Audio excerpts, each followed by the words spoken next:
Hello, BookTube. I thought I'd make, hopefully, a short video. I could make many and lengthy videos of this science fiction writer. Somebody who I've liked for a long time and just recently been able to reestablish myself with him as a writer through about a dozen books that Steve Donahue was nice enough to send me. And that writer is A.E. Van Vogt.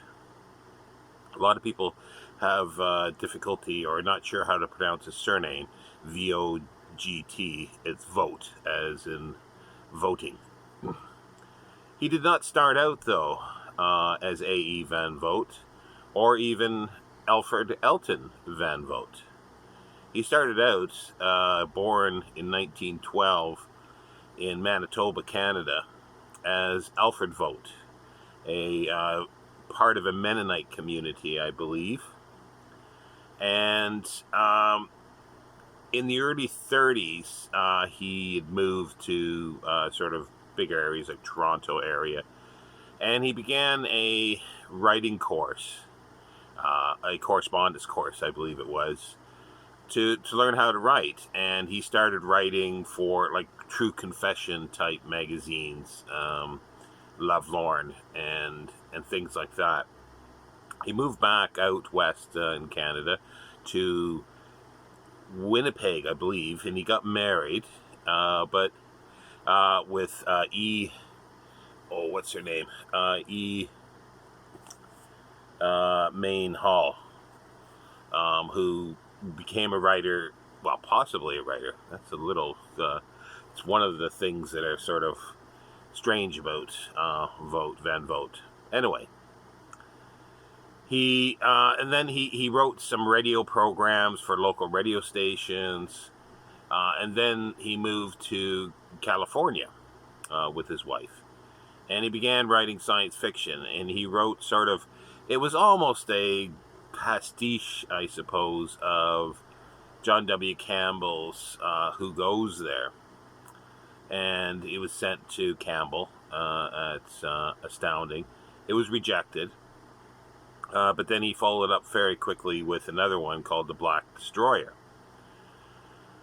That did get published and sort of cemented almost just from then on him as a major player and one of the cadre of writers for John W. Campbell. He was right in on the ground floor, as you would say, with Campbell. And he wrote many stories, like short stories, all the way through the early 40s into right up into the late 40s as well. His first novel was Slan. I can't remember the published date for that. I think that was late 40s. In the 50s, he kind of got, well, he did get mixed up with L. Ron Hubbard and Dianetics. And in California, he opened a Dianetics clinic, which promptly closed about a year later, I think. It was the only Dianetics clinic that didn't go bankrupt. He was able to sort of not have it go bankrupt, but it did close. But he still sort of maintained his status. Like, he opened up his own, I think, type of, I'm not sure if it was a specific Dianetics control area, or well, like he was, I forget, like the whole, it's a weird sort of cult religion / ripoff, in other words. It eventually turned into Scientology, but he did not go that far. And so in the 1950s, he didn't really do much new writing. What he did was he created fix-up novels, as it was called, taking short stories, piecing them together, making novels. Now, this is where sort of the bibliography of Van Vogt gets interesting. And I use the word interesting as insane, stupid, and almost impossible to disentangle. For instance, like I've read about a dozen books now, or reread, I should say, and something like this, The Beast. Horrible cover, but oh well. It's pieced together by a number of short stories, and one of the short stories, the original, is I'm looking for it here, which is The Great Engine, and that was published in, well, it was published in several, but Away and Beyond, a collection of science fiction. That's a nice Richard Powers cover. Anyway, but he takes it and he changes it, and he takes the other stories. A lot of times they have no connection with each other. They never did when he wrote them, and he rewrites them, changes them, and writes linking material, and that's where you get The Beast. It is fractious. It doesn't quite make sense at times. The plot is all over the place, if there is even a plot. And that typifies almost everything that he put out for a lot of stuff for the next, like from the 50s, 60s into the 70s. Occasionally he wrote a new novel. But most of the time it was rehashing his old stuff. And to compound all that, he would republish, like in a collection of short stories, and sometimes it's the original that was in the magazine, but sometimes it's an excerpt from the rehashed fix-up novel, or it's just he's changed it a little bit, and then the title of a collection could turn out to be, again, later a title of a novel, sometimes connected with the story that it's based on, and sometimes not. It's something completely different. It's like it just goes on and on with that. Like the War Against the Raw is fix up of things. It's a bit maddening because I like him. Like he's one of these people that is a bad writer in many ways, because his plots don't work, the characters don't quite work. You know, you're following along and it's like, well, wait a minute, that doesn't match up to what's here at the end. But I just love it. Even so, I really, really like, I guess the schizophrenic, I guess you could say, sort of, the stereotypical term of schizophrenic, sort of illogic or logic that goes through it. And it drives me nuts a little bit at the same time while I'm reading it. One of the bigger ones series is Null A. Now, this is the second of 3 books he wrote.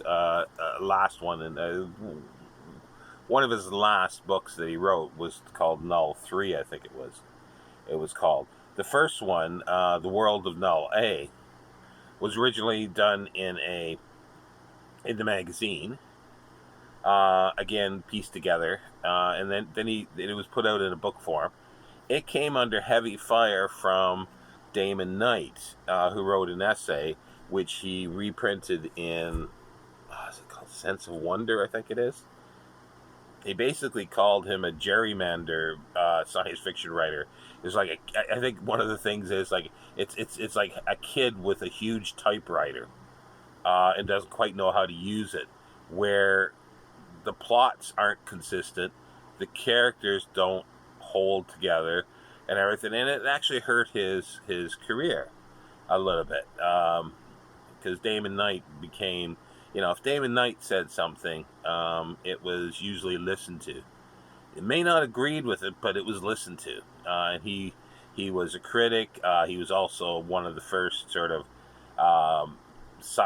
in the science fiction sort of fans of the 30s in New York, with like first fandom, with Isaac Asimov and market, just the names go on for 1930s. So he published this, and then in the 60s, after Van Vogt started going back to writing, he revamped the book. He did listen to Damon Knight, and he revamped it in a book form in the 1960s. So you not only have the version of the magazine version, the published version, and then the revamped version, which most people have read from the 1960s, and a lot have not read. I think I have read the original one, which I'm going to get back to because I do have an e-copy of it, because I'm sort of knee deep now in Van Vogt, and I want to continue, and I want to sort of look at the differences between his the short stories that he did, and then the fix-ups and what he did there. And like I say, it's enough to drive someone mad to disentangle all this, because it's a mess. It's a real mess. It's not that he took the stories and just did linking material and maybe changed slight bits to make it a fix-up novel, like for instance Asimov did with I, Robot. That's sort of a fix-up novel. He's got linking material with it, a fictitious editor.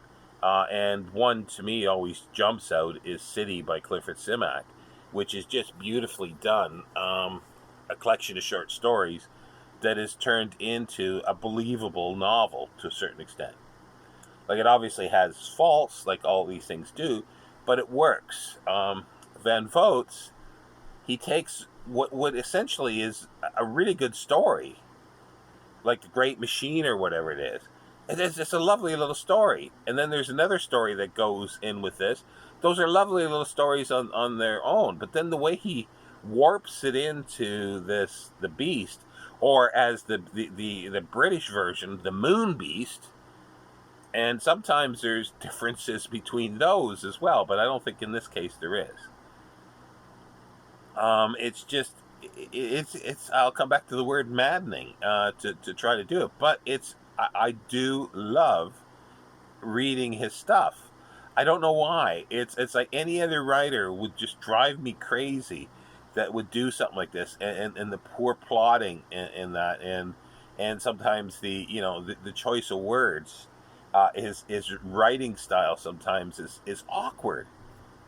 And it's not clear at times. I'm reading.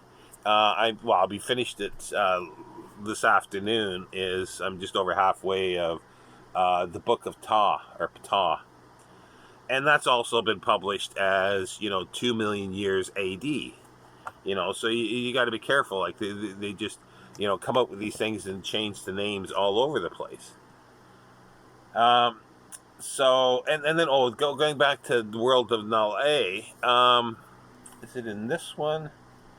One of them, or the second or the third one? No, I think it's the third one. There is a summary of the first two stories.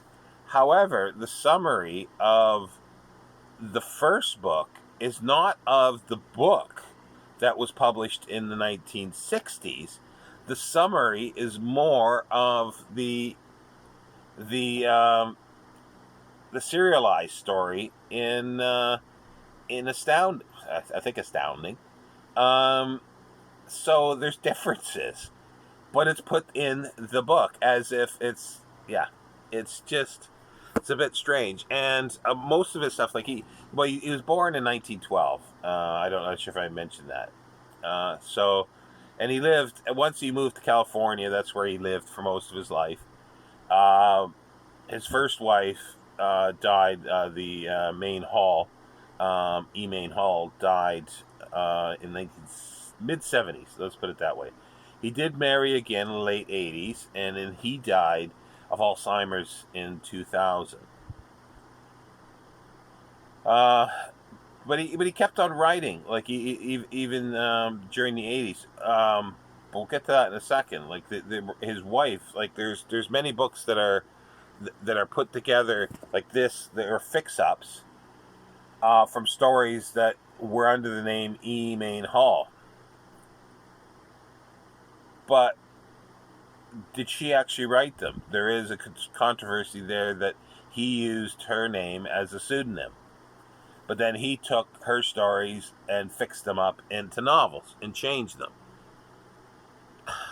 You know, to further complicate things. And then to even further complicate things, a lot of his novels in the 1980s were never first like he wrote them in English, as far as I'm aware, but they were never first published in English. They were published in European languages: French, German, Russian, Romanian. And there's a few that have never been translated into English, or the English edition has not been published.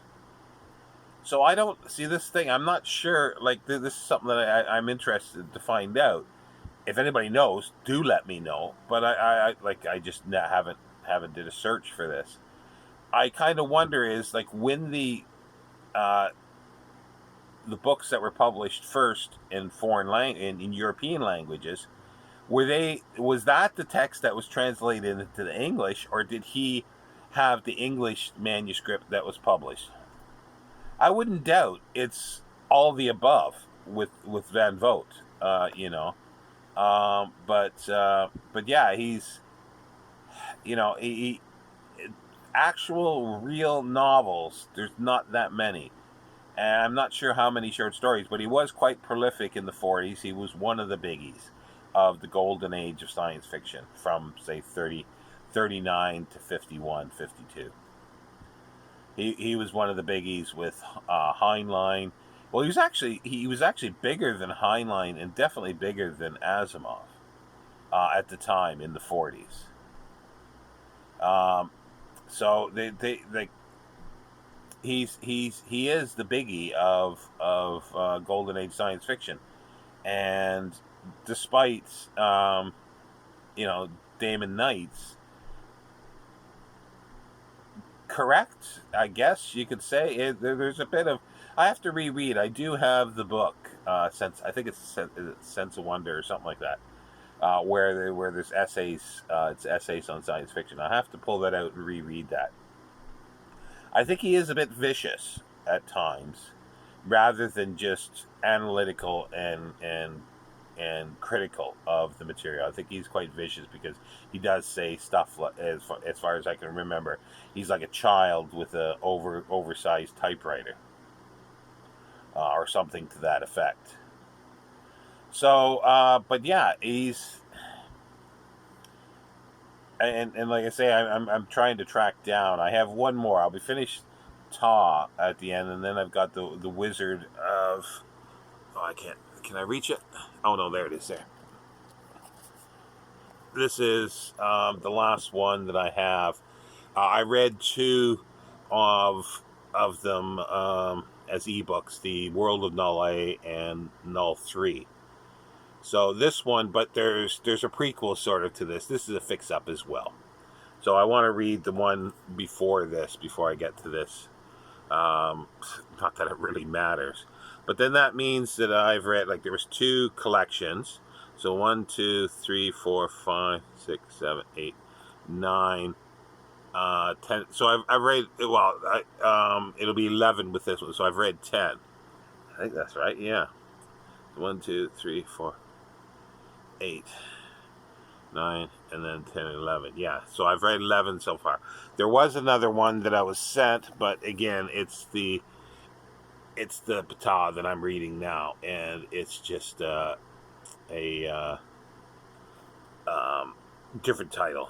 As far as I know, it's the same story. It's the same pagination.